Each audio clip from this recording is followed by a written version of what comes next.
All right, with me now, second guest of this episode. It really was a jam-packed episode, but this is going to be a fun one. We're going to turn the clock back a little bit because joining me now is Joe Mixie. He's an SID at Siena, the voice of the women's basketball program there.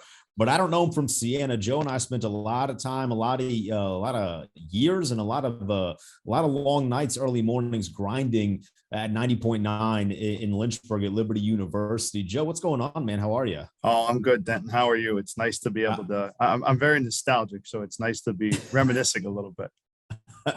I'm excited for the reminiscing. I think people are going to learn a lot about both of us that maybe they didn't know beforehand. But I want to start with this. I mean, the last time you and I spoke, we were hot off of the heels of everything being canceled in 2020. Like the NCAA tournament fell. All the conference championships fell. What do you remember specifically about that point in time, over 2 years ago now?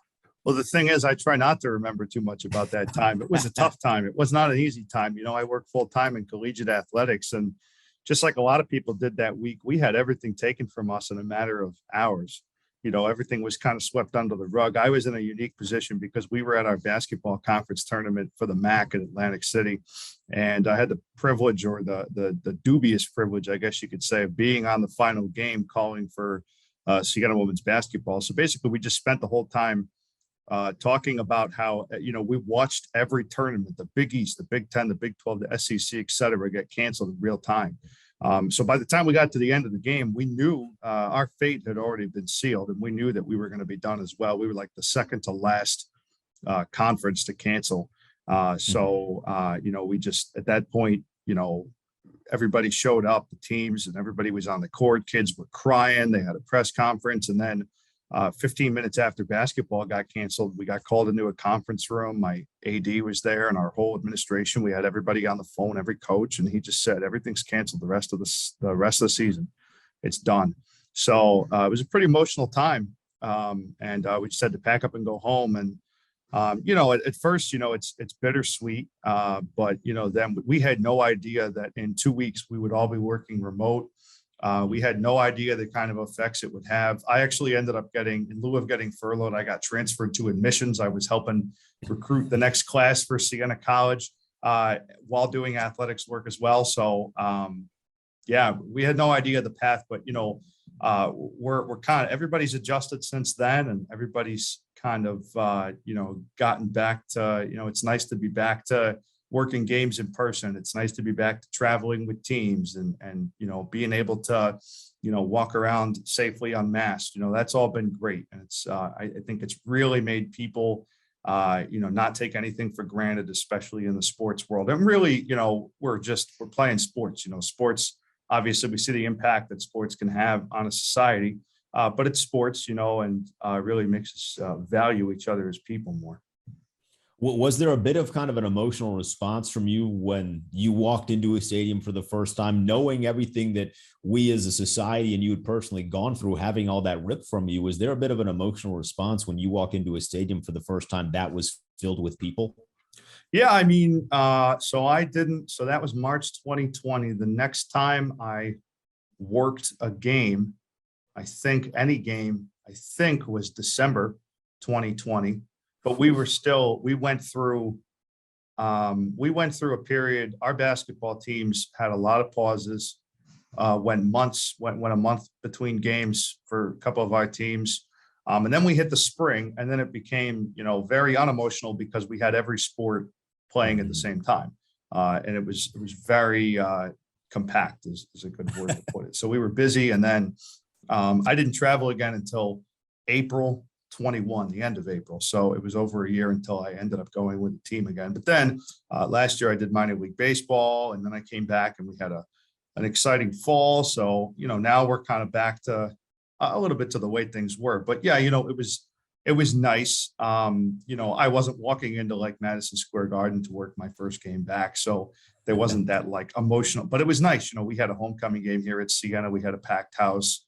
Everybody was back at our arena here in Albany.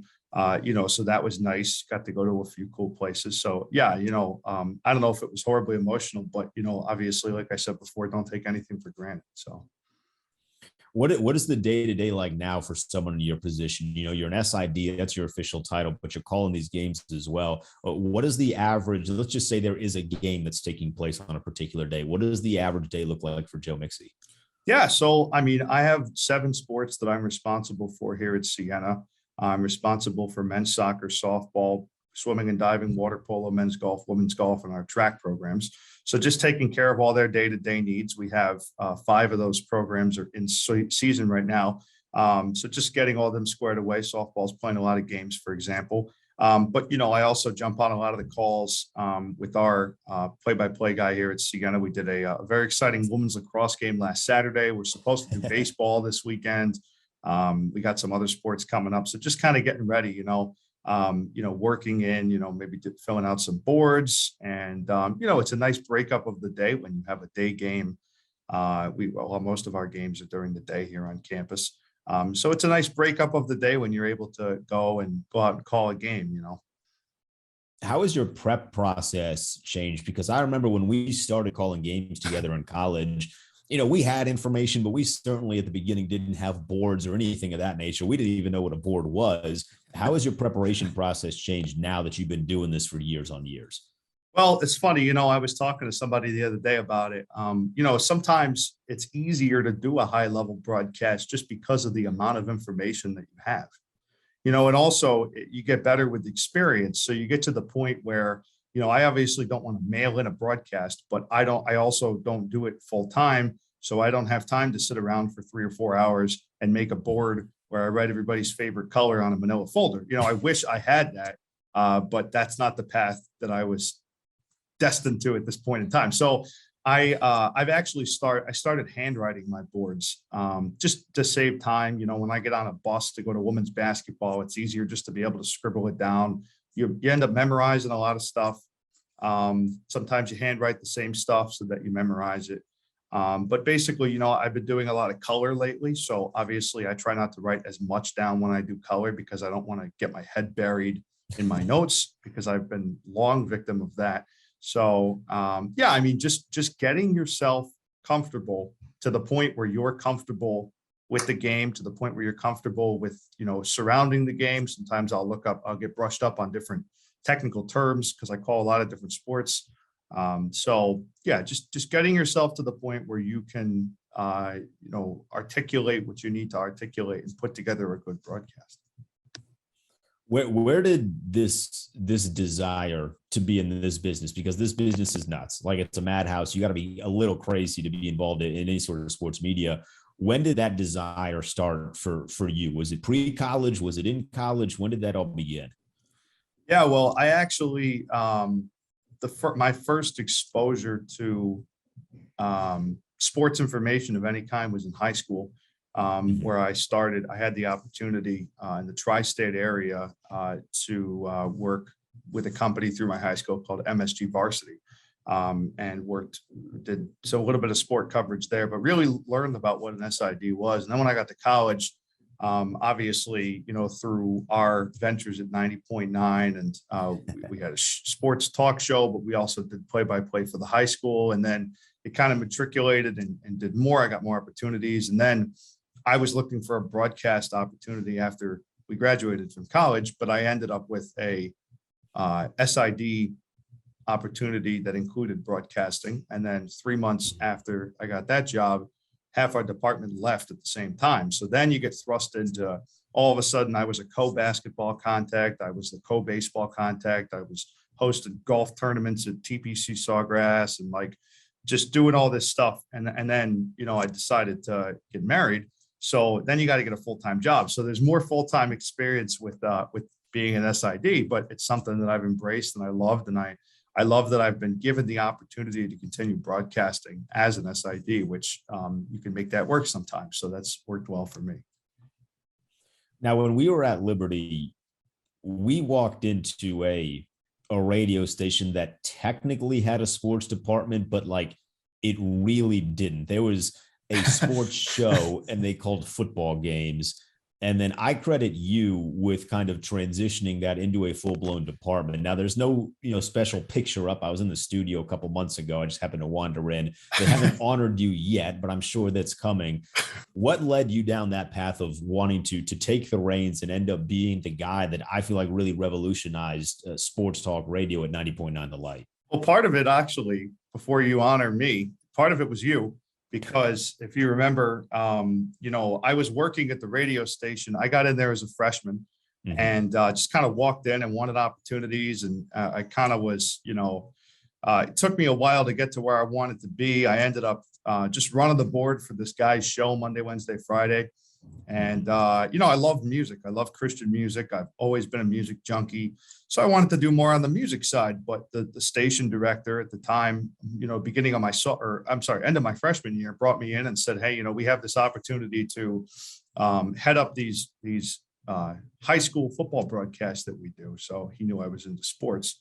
So I took that up. So heading into my sophomore year, we ended up, I remember the first game we went up there, in a t-shirt and jeans or whatever, me and some other kid that never panned out. Don't even remember his name, but we went up there and I think I produced the game and you guys just called it. And then we ended up getting together a little group. And then the second semester, I went to the station manager and said, hey, this has been working out, but let's make this into an actual organized entity. Let's make a sports department. Let's have a show, we did a demo and we started that show on Saturdays at 10 a.m. So we did that. And then we, doing football matriculated into doing basketball. And then we did baseball. And then we ended up doing volleyball. And at one point we actually traveled with the baseball team a little bit. We used to travel with the football team. So we ended up putting together all these things, but I think it was, there was a lot of people on the campus of our college, that were interested in doing these things. And our college was fortunate enough to be high profile to the point where, you go to certain colleges and they have students doing play-by-play for some of the Division I athletics.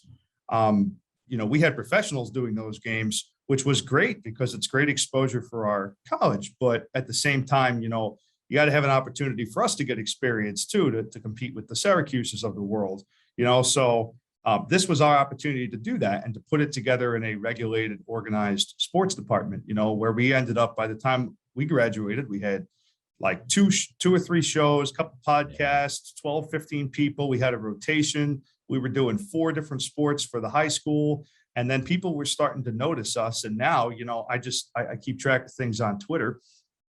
We're 3 sports directors after me.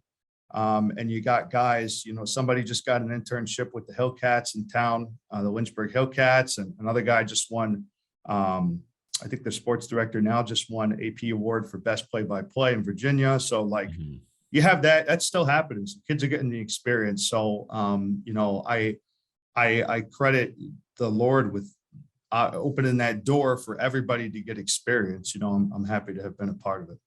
It obviously worked out pretty well for us too. And others. What do you remember about those early days? Because I remember, we were just figuring out, nobody told us anything. There were no rules. There were nothing. Nobody laid out, this is how a talk show is supposed to be done. We just kind of went in there and we figured it out. Come to find out, people were sending emails about us, but nobody was telling us any of these things. I wouldn't say there wasn't any rules. I would just say that we definitely knew what we wanted to do. We just kind of started doing it.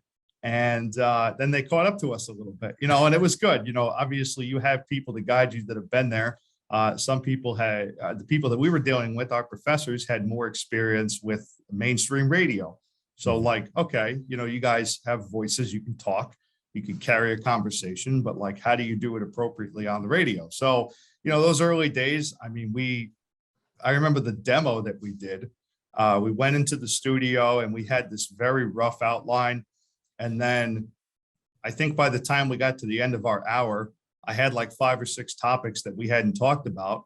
So I found this random button on the computer because we had the sound buttons and clicked it. And it was Sam Spence's Classic Battle, one of the great NFL Films music tracks, which I love now. But I clicked it and I said, hey, we're going to do a little bit of this. And we started the rapid fire segment that would become known as the Final Battle, which we did every single show for 2.5 years. So we just kind of put that to get some things happened on the fly. and then the thing you're talking about. So we go in the beginning of the next year, and we have all these people that are interested, and we said, hey, let's just throw them all on at the same time. So we had like 7 people in the studio, and we were talking about, we're picking random college football games like, SMU and UTEP, because everybody's interested in that in Central Virginia. So we were going around round table, and we did like a 45-minute segment, and then a professor sent an email with the subject, "Enough already," which it really was, enough already, because we had no idea. Like, I remember one time we were doing the show, I don't remember when, but we had nothing particular important to talk about. I decided to throw like a Premier League soccer segment or something, like something we had like no interest, and we were just, and it's like, what, like stick to being an expert on something that you're actually passionate about talking about. So we had to learn that, but that was our platform to learn stuff like that. We look back on it now and laugh. Oh yeah. I mean, it's hilarious. A part of me wishes that I had some of that just to like listen back to it. But then also a part of me wishes that gets dead and buried and nobody ever finds it. Yeah, exactly. And I will say, God bless Professor Underration, who actually did sit down with us for like an hour and a half one day and be like, all right, this is how you kind of have to run this, because he was the only professor that really actually took the time to help us learn what it meant to do a radio show. Yeah. I mean, professors like that are really important, people who have real world experience who can bring that in. And, I'm glad, Liberty's kind of taken steps to really, ingrain the radio station as part of the digital media curriculum. I think that's definitely a good step, because you learn how it's going to work, and you kind of have those connections where obviously you can take your experience and go to another, a radio station outside of college and be like, hey, I was able to do this the same way you guys do. What do you remember most? Because you were the head of that department. And as you mentioned, we had a bunch of people there, right? And there was a cast of characters. Everybody wanted to do something. Everybody, thought they should be in this spot and this spot. And at times it was tough to jockey, and I'm sure to manage all that. What did you learn most being in that position where you were the guy that was in charge of everything that was happening?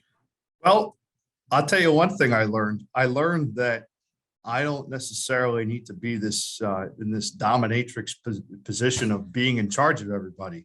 Sometimes you just got to let things happen. Everybody wants experience, and everybody has different ideas, and you don't want to be in charge just to be in charge. We had a lot of great opportunities to do what we did, and people have taken that. People that were in our group, and some people have gotten out of the broadcast path, and some people have stuck with it. But no, I'm grateful for it. I think about that a lot, what we were able to do. And just to be able to have that opportunity, to be able to have that time, and this was right around or even a little bit before the era of everybody and their brother making a podcast. So there wasn't necessarily that opportunity to have airtime. We got it in the studio, we got it on the radio station. And, it's just being able to get along with everybody. And, people had some really good ideas, and, I'm happy that everybody was able to get experience. And we have some people within our group that have made the most of that and has done some really cool things like yourself. I mean, yeah, this is not a podcast to put me over, by the way. We'll put everybody else over. I don't care too much about me.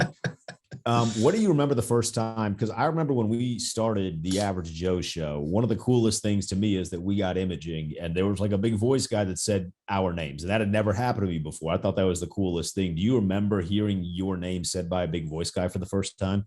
Yeah, I mean, it was like the local weatherman who had been at the station and had happened to have a big voice and just done all the voice tracking, the spots for the radio station. But yeah, it was cool. Like, we had a kid at Liberty that was a photographer, and he did a shoot of us. And then my best friend back home was a graphic designer and took it and made some cool little posters. And yeah, we thought we were cool. I mean, that was cool. I remember our senior year.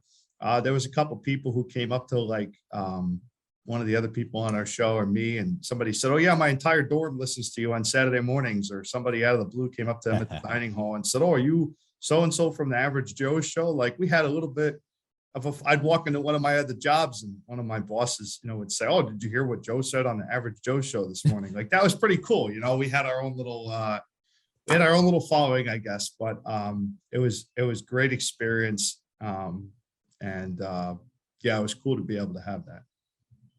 So we did about 3 years of calling games, and in one of those years, you had a summer internship, which allowed you to really, get used to calling games on a much more regular basis. Was there a point in time where you called a game and then you started listening back to yourself and you realized, all right, I'm really starting to pick this up. I'm really starting to hit what I'm trying to hit, and I'm getting good at this? Yeah, I don't know if I could pinpoint one specific game. When I had the infamous privilege my junior year going into my senior year of doing a double unpaid internship. Would not recommend. Lots of experience, but not a lot of sleep and not very lucrative. But I did a double unpaid internship where in the mornings I worked for a local radio station morning show. So that's where I got my radio experience. That's where I learned, hey, why don't you podcast your segments? Why don't you make them nice and crisp and how to, do different things in relation to like cataloging your segments. And then at night, I did an internship with a local minor league baseball team where I called about 60 games that summer. And I had somebody who was the number one there who really showed me like, this is how you do this. This is, how you score this. This is how you want to call this. This is, like in the more of the particulars and getting in a flow with somebody else. And I think throughout that summer, I gained experience, but I also gained confidence in being able to call a game, and then came in that senior year and we definitely had more of a handle on what to be able to do. And I was able to use all that experience to get a couple of professional opportunities before I even finished college. So this is a question that I love asking guys that have called games and have really come up the ranks from doing the high school stuff. I feel like there has to be at least one moment in particular. What would you describe as one of the, whether it be weirdest, it could be wildest, but what was the most memorable game that you called because something didn't go the way that it should have? I mean, so we called a lot of games at Liberty with the Liberty Flame Sports Network. That was another thing that I did.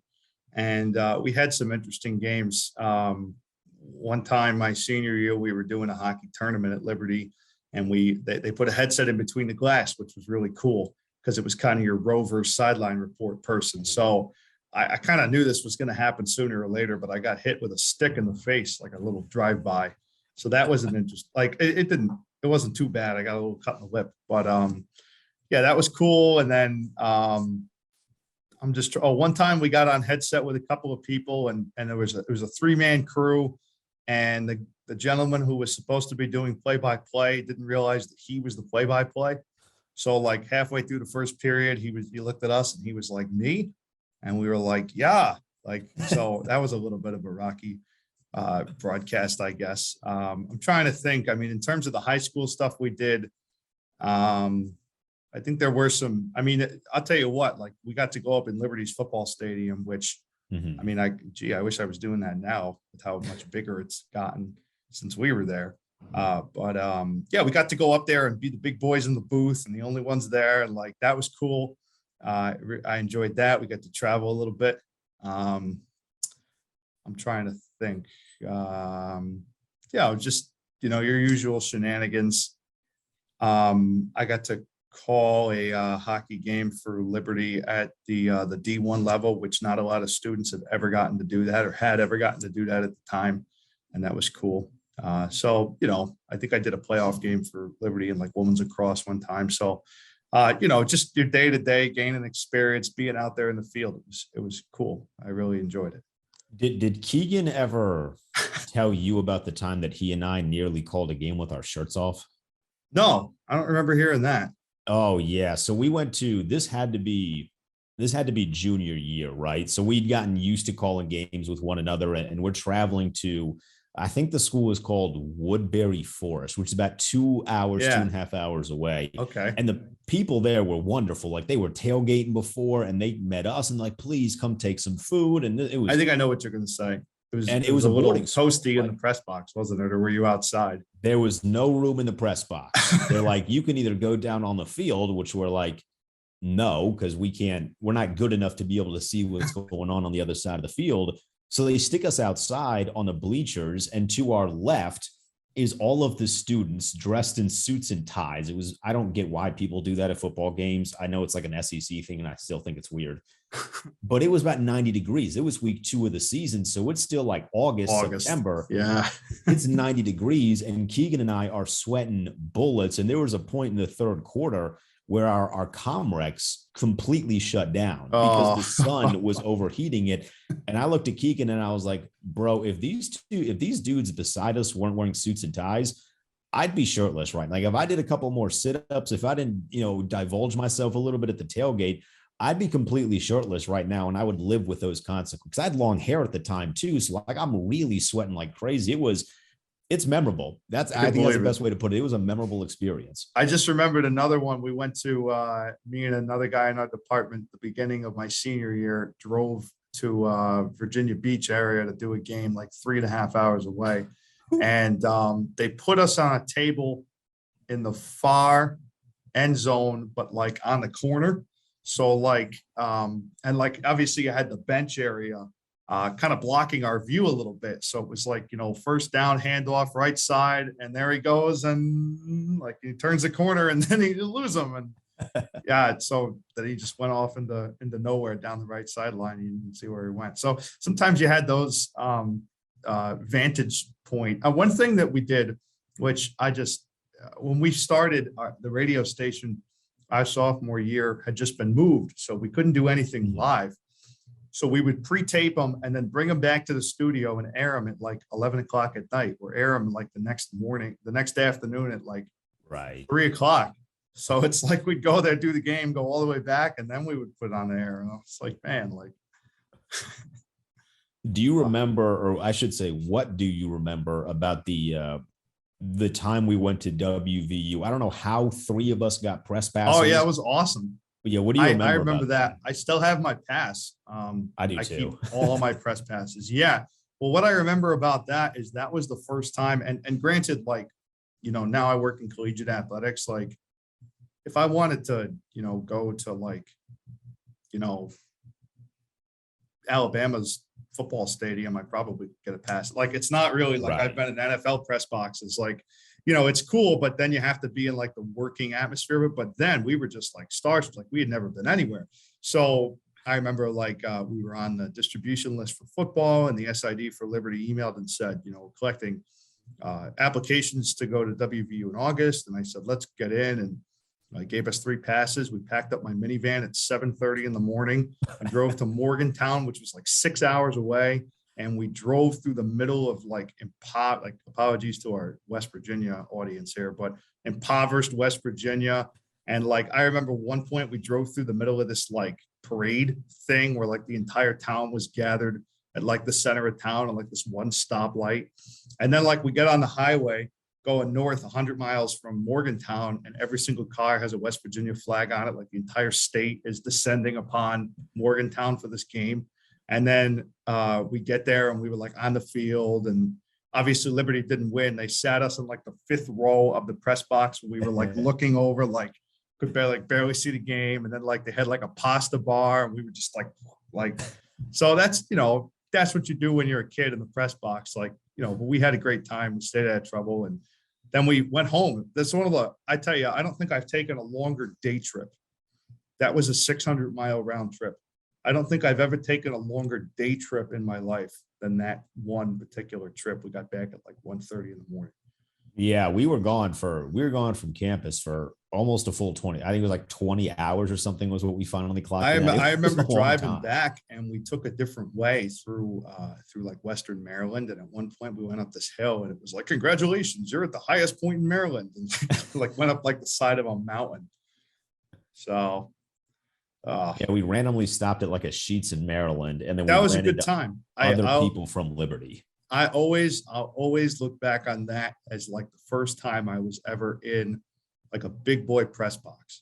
Yeah. And although we didn't really have a purpose there, we kind of just live tweeted the game. And I think we did we went live on Facebook for like 25 seconds or something. Something like that. I'm glad we had that opportunity. So I'll get you out of here with this because, you've been a career driven guy. I remember in college. I mean, we could just sit here and tell college stories all day, but Yeah. When are we going to talk about St. Peter's? Yeah, tell me about St. Peter's. That's from your conference, the MAC. Well, Tell me about St. Peter's. It's from my conference. So while everybody's sitting there, and first of all, I'll say this, and I don't know why St. Peter, because we have this problem at Siena. I don't know why St. Peter's never corrected this. Maybe they just didn't care. But they had a heck of a time, that staff, that department there. I mean, that's a heck of a, you get thrust into that. Those guys didn't sleep for 2 weeks probably. Yeah. But it's Saint, SAINT, Peters, not ST dot. And you had national media tweeting. I don't know. I'm anal about that. So I don't know. Now they got that off my chest. Yeah, they're in our conference. And I know there was some stories. There was a very nice Sports Illustrated feature on, trying to communicate just how big of a feat this was for a school like St. Peter's to go this deep against a bunch of blue bloods where, their basketball budgets are like greater than the entire or equal to the entire athletic department budget as a whole of St. Peter's. Like that can't be understated. Like I've been to Run Baby Run, and I've been to it before it was Run Baby Run when it was the Yanatelli Center a number of times. I mean, we're talking a high school gym with some wood bleachers that go up a little high. They put a nice renovation into it. They got a nice lead gift, and they put a lot of money into it. They put some video boards up. They redid the branding. The branding looks very good in there. And they put some chairback seats in. But still, it's no Rupp Arena. It's still just a little gym in the Northeast. I mean, St. Peter's is largely a commuter school. It's in the middle of Jersey City. It's not in a real great area.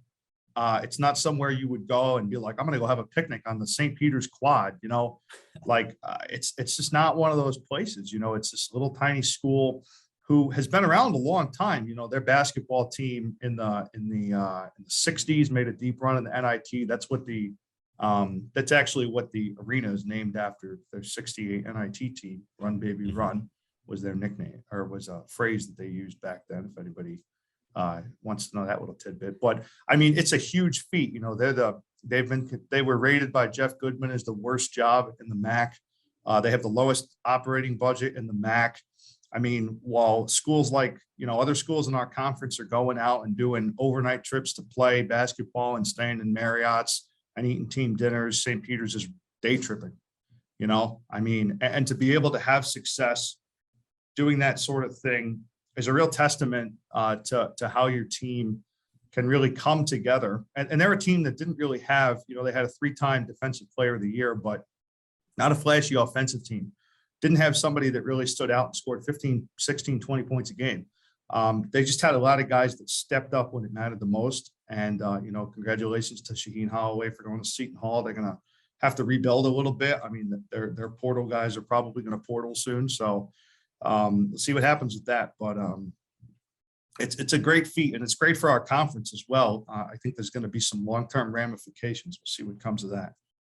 Yeah, I was going to read my next question. How did you guys being, during the season, you're rivals, but when you see something like that take place, it really much becomes like conference loyalty. So what did that mean for your program? How are you guys rooting on for St. Peter's? Yeah, I think on one hand, I was, you look at like Iona had won the past few, they had gone to the NCAA tournament the past few times that the tournament had been held.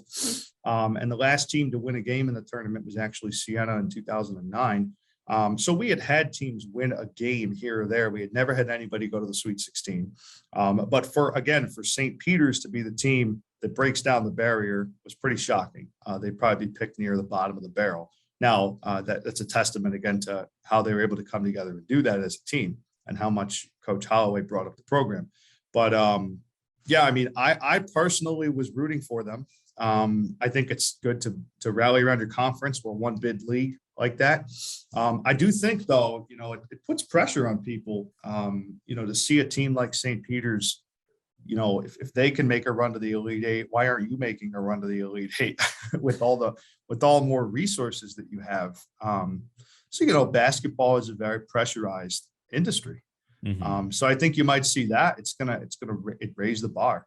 But yeah, it was exciting to watch, and it was exciting to know that you're more of like on the end, like, I know all about St. Peter's while everybody is just finding out about them. So that's kind of cool. But Yeah, I mean, Siena beat them twice. Siena swept them. They were St. Peter's last loss. They beat them we blew them out the last time we played them. And then they go in, they had a nice trail paved for them in the MAC tournament. Siena lost in the quarterfinals. Iona lost in the quarterfinals. So obviously they played a Monmouth team in the championship game. That's always tough. But obviously, who's going to go out and beat Kentucky and then beat Murray State and then beat Purdue? I mean, that's something that they're going to have forever. So congratulations to them. So Joe, I'll get you out of here on this. Ever since I've known you, I know your dream has been to call play-by-play, and what you're doing now is great work for CN. And I certainly don't want to get you in trouble with any of your bosses, but when you look at the potential of 5-10 years down the road, where do you see yourself in this industry? I tell you what, I see myself wherever the Lord has me, because I'm here in Albany, New York. I bought a house last August. I got a wife. We got a little puppy. I just retired. I should say retired from doing minor league baseball, just because I want to enjoy things a little bit more. I had a pretty jam-packed summer last year. So, wherever I end up is fine. I love sports information. It's got a good padding around it. Siena's a great place to work. I love working in the history aspect of sports, uncovering records and archives and really getting to some, I've been able to tell some really cool stories at Siena. So yeah, I'd love to do play-by-play wherever. I love play-by-play. I love being able to be a storyteller in that aspect. But right now my journey has taken me here to Albany, and I'm happy to be here. Well, yeah, Joe, I can't tell you how much I appreciate this, man. It was great to catch up and revisit some things that, quite honestly, I hadn't thought of it in quite some time. So, I know, me neither. I appreciate it, man. I look forward to doing this again soon. Absolutely. Thank you, Denton.